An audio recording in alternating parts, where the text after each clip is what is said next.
सुनिए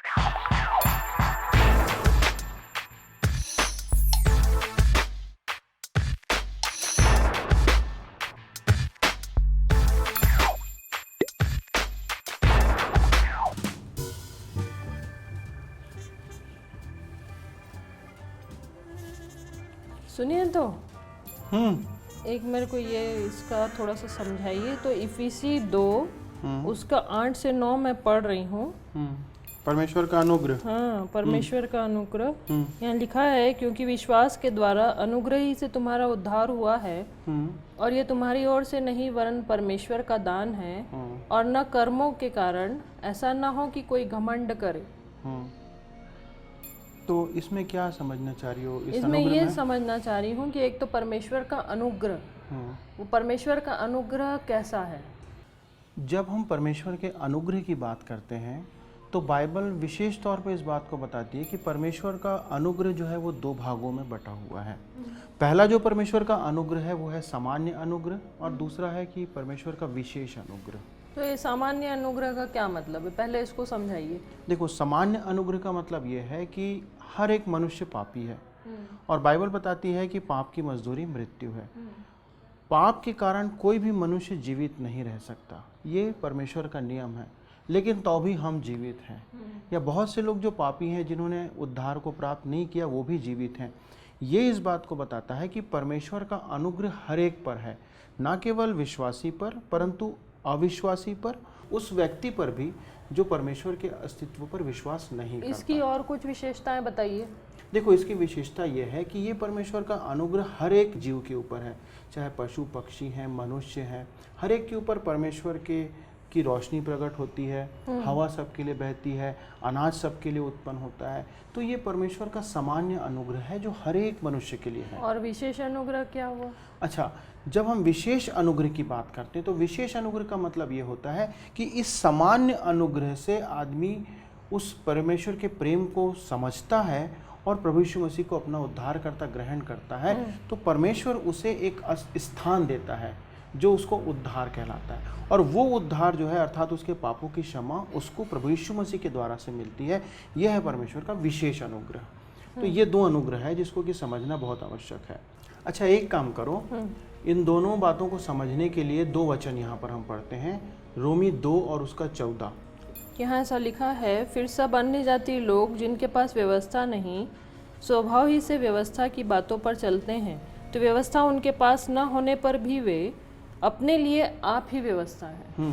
और इसके साथ पढ़ो भजन 145 उसका 9। यहाँ ऐसा लिखा है, यहोवा सबों के लिए भला है, और उसकी दया उसकी सारी सृष्टि पर है।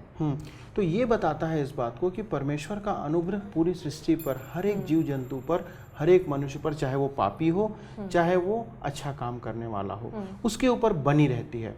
यहाँ पर इस बात को जानना आवश्यक है कि जो परमेश्वर का अनुग्रह विशेष अनुग्रह है जो उसके विश्वासियों के लिए है, उसके द्वारा से परमेश्वर हमारे लिए कुछ बहुत विशेष काम करता है। कैसे विशेष काम करता है, उसके देखो, बारे यदि में बताइए। यदि रोमी 5:5 को पढ़ोगे तो वहाँ पर इस बात को बताता है कि पवित्र आत्मा से हम भर जाते हैं। यदि रोमी 5:1 को पढ़ोगे तो वहाँ पर इस बात को लिखा हुआ है कि हम परमेश्वर के मित्र के रूप में बन जाते हैं। यदि हम याकूब 1:5 पढ़ते हैं तो वहाँ पर बताता है कि परमेश्वर की बुद्धि हमको यहाँ पर प्राप्त होती है। तो ये इस बात को प्रकट करता है कि परमेश्वर हमारे ऊपर एक विशेष अनुकंपा करता है और हमको वो धर्मी ठहरा देता है। तो ये है परमेश्वर का विशेष अनुग्रह। और इसके साथ एक और बहुत विशेष बात है जो कि विशेष अनुग्रह के ऊपर मैं कह सकता हूँ कि रोमी 6:23 को हम जब पढ़ते हैं तो वहाँ पर इस बात को बताता है कि परमेश्वर के अनुग्रह के द्वारा से हम परमेश्वर के स्वर्ग राज्य के अधिकारी होते हैं, हमारे पाप क्षमा हो जाते हैं, और ये उद्धार हमको परमेश्वर देता है। अच्छा, तो एक चीज़ बताइए, पहले उद्धार आता है कि पहले अनुग्रह आता है? देखो, जब उद्धार और अनुग्रह की बात करोगे तो अनुग्रह के द्वारा से उद्धार आता है, लेकिन ये दोनों चीज़ें एक साथ चलती हैं। ये परमेश्वर का उद्धार हमारे को इसलिए मिला क्योंकि उसका अनुग्रह था, तो ये दोनों एक साथ हमारे को मिलती हैं। तो ये विशेषताएं हैं इसकी। नहीं, वो ठीक है। एक चीज़ बताइए, अच्छा, कि अगर हमारे पास में अनुग्रह ना हो या हमारा उद्धार ना हो तो हम किस योग्य हैं फिर? देखो, बिना परमेश्वर के अनुग्रह और उसके उद्धार के बिना एक मनुष्य की स्थिति जो है वो बिल्कुल जिस प्रकार से रोमी 3:10 और 11 को पढ़ेंगे और उसके बाद रोमी 3:23 को भी पढ़ेंगे, तो यही बात को हमको पता चलता है कि हम उसके खोजने वाले नहीं, कोई उसके खोजने वाला नहीं है। और यही बात को बताता है कि हम पाप में अपने पड़े रहेंगे और परमेश्वर से दूर रहेंगे। और 23 में ये कहता है कि सब ने पाप किया और परमेश्वर की महिमा से रहित हैं, और जिसके कारण हर एक मनुष्य जो है उसके दंड के योग्य ठहरता है। तो एक चीज़ बताइए कि जो लोग परमेश्वर से अलग हो गए हैं वो किस कारण से अलग हो गए हैं और उनका क्या होगा? इसी बात को जो है पौलुस रोमियो में लिखता है 4 और उसके 1, 2, 3 को पढ़ेंगे तो वो इस बात को बताता है कि हम आत्मिक तौर पे मरे हुए हैं। शारीरिक तौर पे तो हम जीवित हैं, हर एक मनुष्य जीवित है, लेकिन परमेश्वर की अनुपस्थिति के कारण, उसके अनुग्रह और उसके उद्धार से दूर होने के कारण हम आत्मिक तौर पे मरे हुए हैं और परमेश्वर के दंड के योग्य हैं। तो वो दंड जो है वो हमारे को आने वाला है, जिसके लिए हम इंतज़ार कर रहे हैं। और जो लोग परमेश्वर के साथ हैं उनका क्या होगा? देखो, जो परमेश्वर के साथ है उनके ऊपर परमेश्वर का प्रेम है, परमेश्वर का अनुग्रह उनके ऊपर है, तो उनके ऊपर बहुत सारी बहुत अच्छी बातें हैं जो हमको वहाँ पर देखने को मिलती हैं। यदि रोमियो के अंदर 3:24 को पढ़ते हो तो वो बताता है कि हमको धर्मी बना दिया है, और ना केवल हमको धर्मी बनाया है परंतु हमको धर्मी ठहरा दिया है। धर्मी ठहराने का मतलब यह है कि हम पापी थे, पाप हमारे अंदर था, तो भी प्रभु यीशु मसीह के कारण से हमको धर्मी ठहरा दिया गया है। एक और बात वहाँ पर आती है, यूहन्ना 1:12 को पढ़ते हैं तो हम उसकी संतान ठहरा दिए गए हैं, हम उसकी संतान बन गए हैं। फिर रोमी 2:24 को पढ़ता है तो वहाँ लिखता है कि हम छुड़ाए गए हैं, पापों के बंधन से हमें छुड़ाया गया है। और रोमी 5:10 में लिखता है कि हमारा मेल मिलाप जो परमेश्वर से हो गया है, वो मेल मिलाप जो कि अदन की वाटिका में आदम और हवा का टूटा था परमेश्वर से, वो प्रभु यीशु मसीह के कारण से मेल मिलाप होता है। तो ये है परमेश्वर का अनुग्रह। जब हम उसकी बात करते हैं तो उन लोगों के ऊपर जो प्रभु यीशु मसीह को ग्रहण करते हैं उनके ऊपर होता है। तो ये जब परमेश्वर का अनुग्रह हम पे आता है तो हम किन बातों से स्वतंत्र हो जाते हैं? देखो, सबसे पहली बात रोमी 6:1-3 को पढ़ते हैं तो बाइबल हमें इस बात को बताती है कि हम पापों से स्वतंत्र हो जाते हैं। जो पाप हमारे ऊपर थे हम उन पापों से स्वतंत्र हो जाते हैं। फिर उसके बाद हम भय से स्वतंत्र हो जाते हैं। एक भय जो हमारे अंदर था कि परमेश्वर के दंड का भय, हम उससे स्वतंत्र हो जाते हैं। और एक तीसरी बात जो है वो दिखावे से हम स्वतंत्र हो जाते हैं। दिखावे से वो कैसे? देखो, दिखावे का मतलब यहाँ पर यह है कि बहुत से मनुष्य या इनफैक्ट हर मनुष्य दिखावा करता है भले काम करने का, वो अच्छा बनने का। और हम सोचते हैं कि हम अच्छा काम करके, भला काम करके परमेश्वर के अनुग्रह को या हम उसके अनुग्रह को प्राप्त कर पाएंगे या हम किसी तरीके से उद्धार को प्राप्त कर लेंगे। तो हमको अब दिखावे करने की आवश्यकता नहीं, हमारे लिए दिखावा अब समाप्त हो गया है, क्योंकि हम जानते हैं कि हमारे भले से भले काम परमेश्वर के सन्मुख मैले चिट्ठों के समान हो गए। तो ये चीज़ बताइए कि जब हमारा उद्धार हो जाता है तो परमेश्वर हमसे क्या अपेक्षा करता है, उसकी क्या हमारे लिए चाहत होती कि हम ऐसा करें ऐसा करें?